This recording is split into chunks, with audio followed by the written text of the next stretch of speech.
Look well? Thank you. I've been away. Just a little staycation, but it was good to get out. Oh, I envy you. I haven't been out of my house for a long while. It's sensible, but I just had to do something. Are you all right? I'm fine.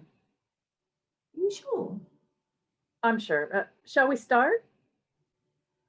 All right, but as I said last time, I don't think I need much more therapy. It happened such a long time ago, and I've been processing it and dealing with it for so many years now.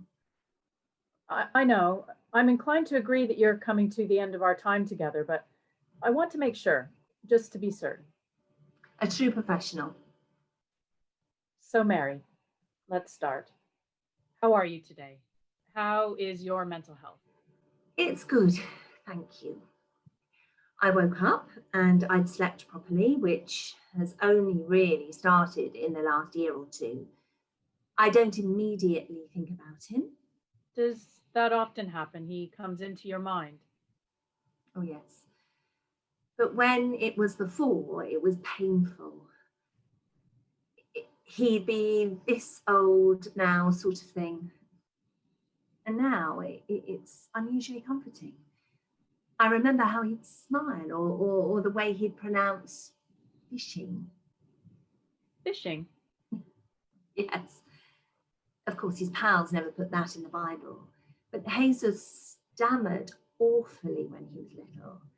I had to put in so much work with him to help him get past it. And he did, bless him. Learned to speak to whole crowds, and you'd never have known. Well, I could, but it was a minuscule thing. Pausing before difficult words, leading into any word starting with a B by putting A in front of it. Banana, sort of thing. Yes, I see. So anyway, I woke up, made tea, sorted laundry. Then about 11, I sat down and had a coffee, and I did the Jesus hour that we talked about. So that's help? Oh, yes. Just having a specific hour where I let myself remember him. And last week, I've even been able to look at some of the later pictures too.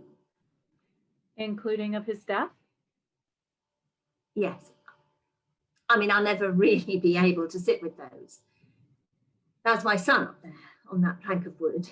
That's my son being suffocated to death in the heat of the desert. But I'm learning not to let that memory continually destroy each and every day. I spent centuries weeping. And as you said in our first session, it's just moving along the journey of grief. Exactly. I even found a couple of pictures Jesus drew of me and his dad when he was little. Not. What? Oh, Lord love you, no, not God. No, not his father, but I mean his dad, Joe.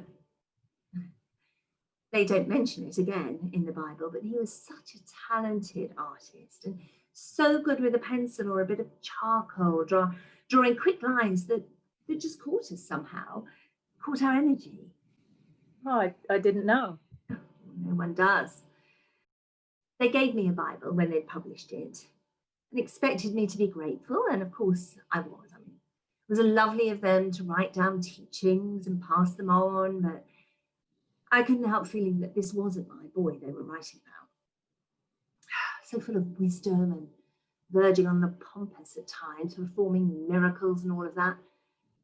I'm sure it all happened, but there wasn't anything about him being good at art or his stutter or the fact that, well, I'm pretty sure he had that thing what people get when they're confused. Confused? Dyspraxia. I mean, he never wore matching socks. Despite all my best efforts, I used to despair. Jesus, I'd say, if you don't look smart when you leave, people will think I'm a bad mother. And what would he do? Generally just pull a massive grin and run out anyway. Butter wouldn't melt, you know. I was thinking about him at that age this past week too. because everyone thinks that they own him. I can't go into a church and not see a statue or a painting of him. Well, I'm sure that's right. At the beginning of our sessions, you were quite angry about that. Well, I was, but unfairly so. It's hard when you're grieving one of the most painful losses someone can grieve, and everyone else is clamoring about their grief too. I wanted to yell at people, "You didn't know him." That would have been unkind. His words touched so many. I'm revered for it too. The amount of prayers I get is colossal. And you're okay with that? Oh, yes. I mean, none of them mean harm. I'm starting to realise, finally, that they're allowed to grieve him too. I thought it was all for me. So theirs must just be performative, but actually, I think theirs is as real as mine is. But in a way, you're grieving different things. You're mourning the loss of your son, who was brutally murdered. They're mourning the loss of their spiritual leader. The grief is different, not particularly more or less potent on either side. Exactly. That's a nice way of putting it. Are you all right? I'm fine. Well, I'm only asking because you seem different. I'm fine, thank you. Let's carry on. So, this morning, I felt particularly strong and ready. So, I got out the pictures from the end of his life, his murder, the aftermath. It was the first time I let myself really remember holding his body after he died. I just sat there, stunned. You know, they did a statue of that, me holding him. Yes, Pieta. Very flattering statue. Obviously, it wasn't like that. It was messier and gorier. Great big holes in my son. And all his friends stood around crying. I just wished they'd all go away. I sat there with his head on my lap for so long, wishing we could go back to when he was a kid running around the village causing mayhem and with a twinkle in his eye that meant anyone forgave him. Not this solemn teacher going around saying things like, "Be kind," which apparently was so radical that they killed him. How are you doing at forgiving his killers? I won't. Have you thought about trying? I don't want to. I'm human, and I try and do the right thing, and I'm aware that this is the wrong thing, but I don't want to forgive them for something I deem unforgivable. Any one of them could have stopped, refused to carry on, and instead they just ducked their heads down and carried on. Well, that's okay. You don't have to forgive anyone, Mary. I just want you to make sure you can move on. Oh, I am. And I want to thank you too. You've been invaluable. Oh, love, something's wrong, isn't it? I'm sorry, this isn't very professional. Oh, sod the professionalism. What's wrong? I lost a friend a few days ago. She passed away. Oh, love. It was very unexpected, so I'm just... You should have said. We could have rescheduled. No, it's fine. I want to work. It's just a lot. Sorry, this isn't your emotional burden. I'm seeing my own therapist later. It gets easier. It gets easier, I promise.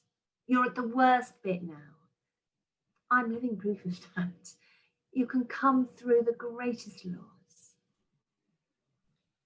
I know. Time heals all. I'm aware of the irony of being a counselor and a therapist who's now suffering herself. There's no irony about it. We all suffer. We all go through bad times, but we'll have good times again too. Shall I tell you the rest of my day? Yes, please do. Carry on. After I'd done the washing and made the dinner for me and Joe, I prayed. You pray. I do. I find it comforting. Like a telephone wire in the sky. My son is listening. I told him I miss him and that I love him. I gave him some of the daily gossip. Joe's starting to limp. So he's got a walking stick and he's painted it bright green and he looks like a peacock strutting about the town. That sort of thing. And then I said to him that I was sorry. Sorry that I was taking my time to get through this. He wouldn't have liked me moping about. And I think it's important to properly process the grief, but part of that is letting go of it a bit too, and that's been difficult. Yes. So I had that little chat with him, and then last night, do you know what I did? What? I started to draw again. Hazel's learned from watching me. I used to be good. I haven't drawn since his death. But last night I felt the urge in the first time forever. Well, what did you draw? Just the house, Joe at the table, the fireplace. But then I went out into the garden. Some of our flowers are in bloom, and I drew them too. Pages covered with roses and lilies and a whole rhododendron bush. Flowers bursting and blooming into life across the whole of my garden, across the white pages of my sketchbook too. It gets easier. It does.